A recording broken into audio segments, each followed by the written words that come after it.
Coming up on this episode of the Talking About podcast, we're going to be talking about Snow Leopard, Apple news, plus we're going to be talking about a lot more iPhone stuff and a lot of our comments on some of the latest Apple news.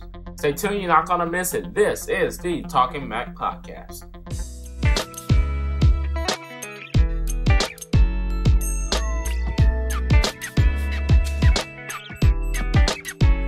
Hello everyone, welcome to the Talking Mac podcast. Wow, all I can say is wow. We've been away for a long time, since August. I'm so glad to be back. We're going to be back again weekly, coming out every single Monday. So that's when we're going to be coming out, covering all the latest Apple news and giving you our thought on what happened the last week. All right, let's go ahead and start out with Apple news. Okay, iPhone carrier update. If you all checked your US-based iPhones, and if you plugged it into iTunes in the last couple of days or so, you should have seen an update to carrier settings for your iPhone is available. Would you like to download it now window? So what it actually is, and nobody really knows actually. But let me read this. This is from Apple's standard explanation in the knowledge base. iTunes 7.7 and later has the ability to update the carrier-specific settings on the iPhone with iPhone 2.0 software later. Carrier settings updates are small files, about 10 kilobytes, that are downloaded from iTunes to be installed on your iPhone. The carrier settings can include updates to the default APN, how the iPhone accesses the carrier cellular data network, special dialing codes at settings, phone, carrier services, default settings for stocks, maps, weathers, and other items.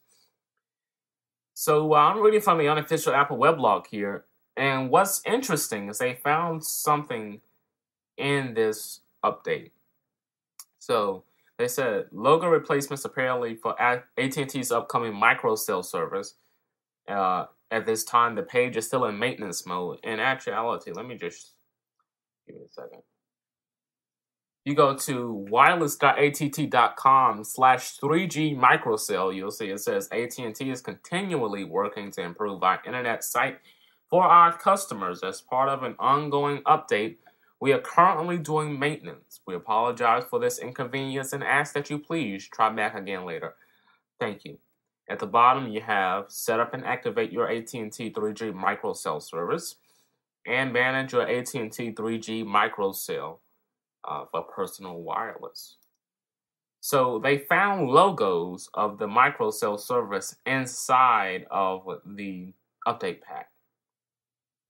Now, they're saying that it adds weight to the expected February 15th launch of the iPhone in Saudi Arabia and the United Arab Emirates.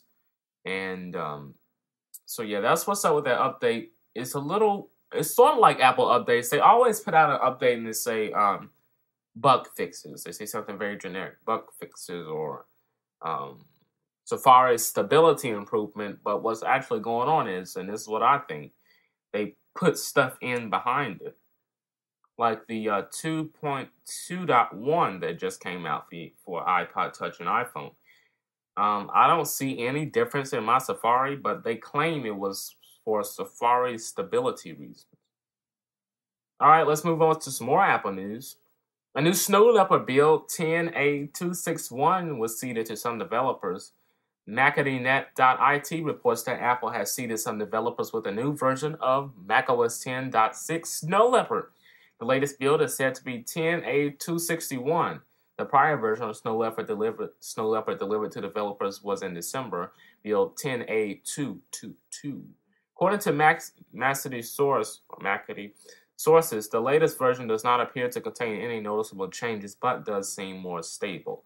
And this, I quote, translated from Macity sources. The interface has not been revised, and currently there are only small changes in system preferences. Have been resolved, a few bugs in the Finder, and little else. According to the source of Macity, the impression is that this release is more reliable than previously distributed releases. Also, Apple has been rumored to have been tweaking the user interface in Snow Leopard prior to its public release. We'll talk about that in just a second. Apple, they announced their 17-inch unibody MacBook Pros at this year's Sucky Macro. But since I didn't put out the podcast then, I'm not going to talk about this Macro. Phew, disappointed. But it began shipping on the 30th of January. Apple has quietly updated their pages. So the new 17-inch MacBook Pro to reflect a change from accepting one's pre-orders to offering shipments within 7 to 10 business days. And it now has a now shipping badge on the image for this new 17-inch MacBook Pro with the 8-hour battery life and so on. Now, only a few people still have been reported to have received their MacBook Pros. A lot of people are still waiting for their MacBook Pros, and just in case you know, it's now shipping. So check your Apple update page when you buy something from that website, because it's now shipping, they say. Another last one here, Apple Snow Leopard to include location and multi-touch tools. Apple's macOS 10.6 Snow Leopard operating system will include tools borrowed from the iPhone that let developers determine the geographical location of Macs, as well as an extended additional support for multi-touch to their applications. People familiar with the latest pre-release distribution of the next-gen OS says the software now includes co-location framework previously available via the iPhone SDK, which will allow Mac applications to identify the current latitude and longitude of Macs on which they're running. Since Macs don't include GPS technology like the iPhone 3G, co-location will utilize the Mac's existing networking hardware to triangulate the system's location in a manner similar to the way that the original iPhone and iPod Touch use that technology for a sort of false version of GPS global positioning signal. Meanwhile, those same people say the developers writing applications for Snow Leopard would also gain access to a new set of Cocoa-based programming interfaces for leveraging the multi-touch features on the latest MacBooks and MacBook Pros within their application. Now, reading this from Apple Insider, their first revealed plans for the new multi-touch framework in an article last June titled 5 Undisclosed Features of macOS 10 Snow Leopard. The report noted that the framework would consist of code libraries and functions that ordinary developers can use to enhance their application with the same multi-touch capabilities currently available in Apple-born apps like Safari and iPhoto.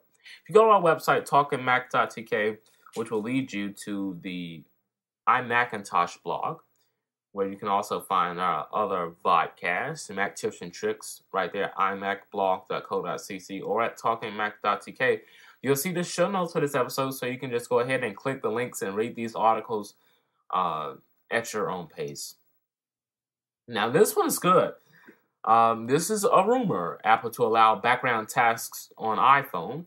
With the release of iPhone firmware 2.2.1, many were left wondering what had become a push notification system that Apple had announced at the WWDC back in June. Now, I remember this, but it never came to fruition. Now, Apple had originally set a September 08 deadline for that push notification service. They moved the feature from beta versions in August and made no other mention of the service.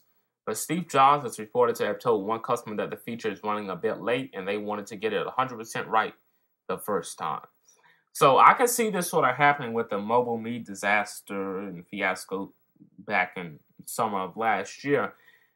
And of course the iPhone 3G and them just wanting to get it right the first time. And a lot of times, and I'm like this myself, instead of just rushing things out the door and using your customers as a beta, get it right. Work it in-house so when your customers get it, they're not beta testers, they're users and not beta testers. Now, I can definitely agree with that.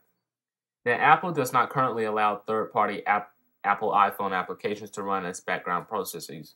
Instead, apps must shut down completely after use. Push notifications was Apple's solution to allow apps to receive notices while they're not in active application, so sort of like Mail does. Don't forget you can watch the full episode at our website, talkingmac.tk. We'll see you next time, right here on Talking Mac Podcast. Bye-bye.